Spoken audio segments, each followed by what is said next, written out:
최근 우리나라에서 코로나19 일일 확진자가 2,000명이 넘어 방역 당국이 비상에 걸렸습니다. 이는 최근 유행하고 있는 델타 변이와 함께 일어나고 있는 일이라 국민들의 걱정이 더 커지고 있는 실정입니다.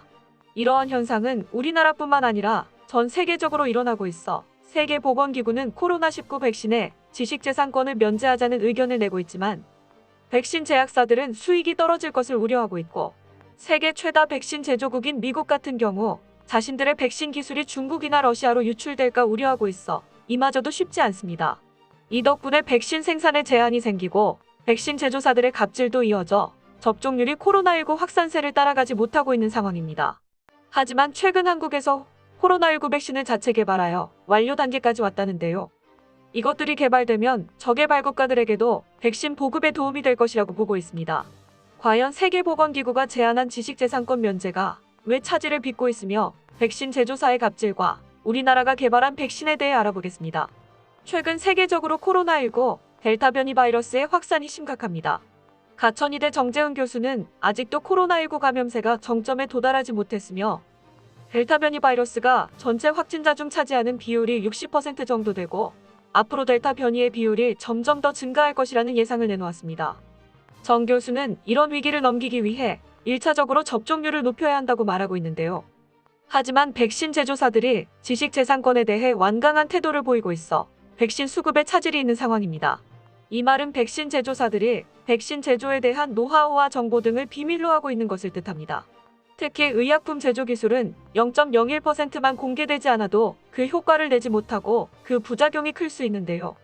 바이오 기술의 경우 특허 출원할 때조차 기술 내용을 전부 공개하지 않는 것이 보통이며 만일 백신 기술을 공개하라고 하면 그 개발자가 출원할 때 공개하지 않은 핵심 기술을 내놓았는지에 대한 여부를 검증할 방법이 없습니다.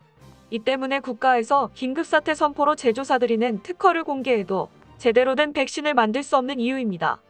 한편으로는 이해가 되는 부분도 있습니다. 제조사들이 연구비를 투입하고 많은 연구원들이 밤낮을 지새며 연구한 결과이기에 쉽게 공개하지 못하는 것도 있을 것입니다. 그런데 백신 제조사들이 코로나19 사태를 통해 부당이익을 취하고 있다는 소식이 계속해서 나오고 있습니다. 최근 미국 제약사 화이자와 모더나가 코로나19 백신 가격을 올렸는데요. 이는 유럽연합을 시작으로 다른 국가들에도 도미노 가격 인상이 우려되고 있습니다. 이런 가격 인상으로 제약회사는 천문학적인 돈을 벌겠지만 가난한 나라는 백신을 구하기 더 어려워졌다는 분석이 나오고 있습니다. 파이낸셜 타임스는 화이자와 모더나가 이후에 납품하는 코로나19 백신 가격을 각각 25%, 10%씩 올렸다고 보도했는데요. 화이자 백신 가격은 1회분당 21,000원에서 27,000원으로 올랐고 모더나 백신은 26,000원에서 29,000원이 인상됐습니다. 국제 시민단체들은 제약사가 백신 가격을 원가보다 최소 5배 비싸게 책정했다고 비난하고 있는데요. 미국 시민단체 퍼블릭 시티즌과 영국 임페리얼 칼리지 연구팀은 메신저 리보핵산 생산 기술을 분석한 결과 화이자 백신 원가는 1회분당 1,400원, 모더나 백신은 1회분당 3,300원이라고 밝혀 사람들을 충격에 빠뜨렸습니다. 미 경제전문지 포브스는 이를 두고 코로나19 대유행 중에 백신 가격을 인상하는 것은 불이 났는데 물값을 올리는 것과 같다고 평가했는데요. 특히나 두 제약사는 2023년까지 코로나19 백신 21억 회분을 이후에 납품하기로 했다가 자사의 메신저 리보핵산 백신이 옥스퍼드대 아스트라제네카가 개발한 백신보다 효능이 높다는 3상 임상시험 결과가 나오자 가격 재협상을 요구했다고 전했습니다. 심지어 이스라엘은 초반 물량을 확보하기 위해 원가의 24배를 낸 것으로 드러났는데요. 한마디로 돈 없으면 백신도 못 구하고 코로나 공포 속에 살아야 한다는 것입니다. 그런데 화이자와 모더나에 또 다른 충격적인 사실이 드러났습니다. 그 사실은 미국의 한 시민단체가 코로나19 백신이 공공재라고 주장하면서 드러났습니다. 앞서 언급했듯이 백신 제약사들의 지식재산권이 인정되는 이유는 백신 제약사들이 연구비를 투자하고 연구했기 때문이라고 말씀드렸다는 것을 기억하십니까? 시민단체들에 의하면 화이자와 모더나는 자신들의 연구비가 아닌 미 정부와 독일 정부의 지원금을 받아 제조한 것이 밝혀졌습니다. 모더나는 미국 정부로부터 개발비 등 공적 자금 6조 6,040억 원을 지원받았고 화이자와 코로나19 백신을 공동 개발한 바이오엔테크는 독일 정부로부터 공적 자금 2조 8,700억 원을 받았습니다. 한마디로 국가의 돈으로 백신을 개발해서 지식재산권으로 갑질을 하고 있는 상황입니다. 미 정부와 독일 정부도 함부로 이 제약사들의 지식재산권에 간섭할 수 없는 실정입니다.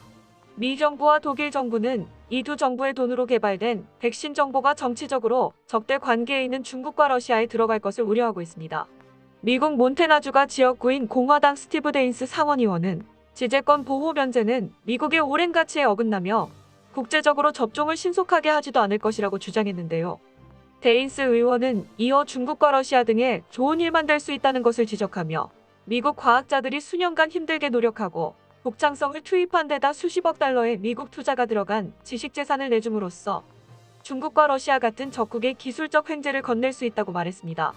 또한 노스캐롤라이나주가 지역구인 공화당 리처드 버 상원의원도 상원보건위원회 청문회에서 지식재산권 보호는 우리가 이 생명을 구하는 제품을 갖고 있는 이유라면서 세계가 가장 필요로 할 때 나서주었던 혁신가들에게 어긋나게 행동하지 않으면서 각국을 돕고 국제적으로 백신 생산을 지원할 방법이 있다고 강조했습니다. 이렇게 정치인들까지 나서서 반대하는 데는 제약업계가 강제실시 제도가 혁신 의지를 꺾는다면서 치열한 로비전을 벌이고 있기 때문이라는 말이 있습니다. 이 두 회사는 적의 발국가들이 높은 가격 때문에 생명의 위협을 느끼고 있는데도 천문학적 매출을 올리려 한다는 비난을 받고 있는 상황인데요.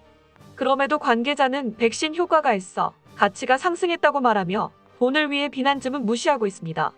그런데 갑자기 한국에서 갑질 제약사들에게 찬물을 끼얹는 일이 일어났습니다. 국산 코로나19 백신 후보 물질이 국내에서 임상시험 최종 단계인 3상에 들어갔다는 소식이 전 세계에 퍼진 것입니다. 그 주인공은 SK바이오사이언스가 개발한 GBP510인데요. GBP510은 유전자 재조합 기술을 이용해 만든 코로나19 바이러스의 표면항원 단백질을 주입해 면역 반응을 유도하는 재조합 백신입니다. SK바이오사이언스는 이미 식약처로부터 치료제 후보 물질에 임상 1상 이상 시험 승인을 받은 상태입니다. 만 19세 이상 건강한 성인 80명을 대상으로 수행한 임상 1상 중간 분석 결과 모든 백신 접종자에게서 중화 항체가 생성됐으며 완치자 혈청 패널보다 5배 이상의 높은 수치를 나타냈습니다. 또한 안전성 측면에서는 백신 접종 시 일반적으로 나타나는 피로, 근육통 등 이상 사례 외 특별한 부작용은 보고되지 않았습니다. 이 때문에 식약처는 SK바이오사이언스에서 제출한 임상 1상 시험 중간 결과를 토대로 안전성 등이 확인됐다고 판단했습니다. 이제는 출시까지 임상 3상 시험만 남은 상태입니다. GBP510의 임상 3상은 빠른 출시를 위해 비교 임상 방식을 채택할 예정인데요. 하지만 GBP510은 아직 허가된 코로나19 제조합 백신이 없는 상황을 고려해 바이러스 벡터 방식인 아스트라제네카 백신과 비교될 계획입니다. 만약 GBP510의 임상 3상이 성공적으로 이루어지면 이는 세계 최초로 허가된 제조합 백신이 될 것인데요. 이는 국제 표준이 되는 것을 의미하며 만약 새로운 변이가 발생하여도 빠르게 비교 임상 시험을 진행할 수 있어 신속한 대처가 가능해집니다. GBP510은 우리나라의 백신 부족 문제를 해결할 뿐만 아니라 해외 방역 문제에도 많은 기여를 할 것으로 예상됩니다.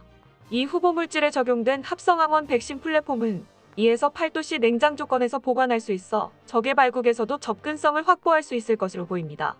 실제로 화이자의 경우 영하 90도에서 영하 60도 사이 6개월 동안 유통이 가능하고 2에서 8도 온도에서는 5일 동안 효능을 유지할 수 있다고 알려졌습니다.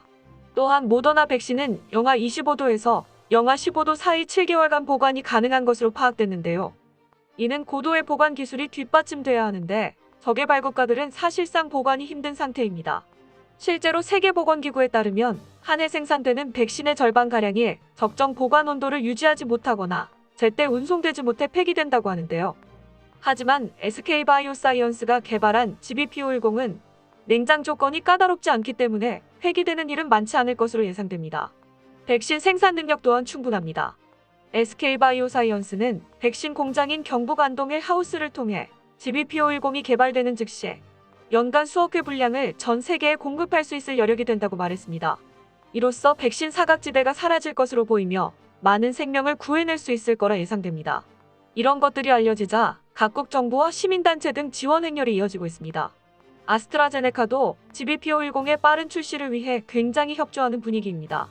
아스트라제네카사는 SK바이오사이언스와 협의해 대조 백신을 제공하기로 했고 우리 정부도 아스트라제네카 본사와 국제민간기구인 전염병대비혁신연합, WHO, 영국 정부 등 관련 기관에 협조 요청을 하고 회의를 여는 등 측면에서 지원해왔습니다.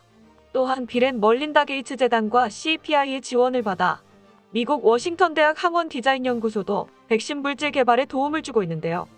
돈에 눈이 멀어 생명을 등한시하는 몇몇 제약회사들은 한국의 백신 개발 소식에 현재 캐나다 등 부랴부랴 공장을 늘리고 파트너십을 늘려 태도를 바꾸고 있습니다. 이렇게 슈퍼갑들의 갑질을 막고 여러 생명을 살릴 수 있도록 노력한 일에 박수를 보내며 하루빨리 팬데믹이 종식되길 바랍니다.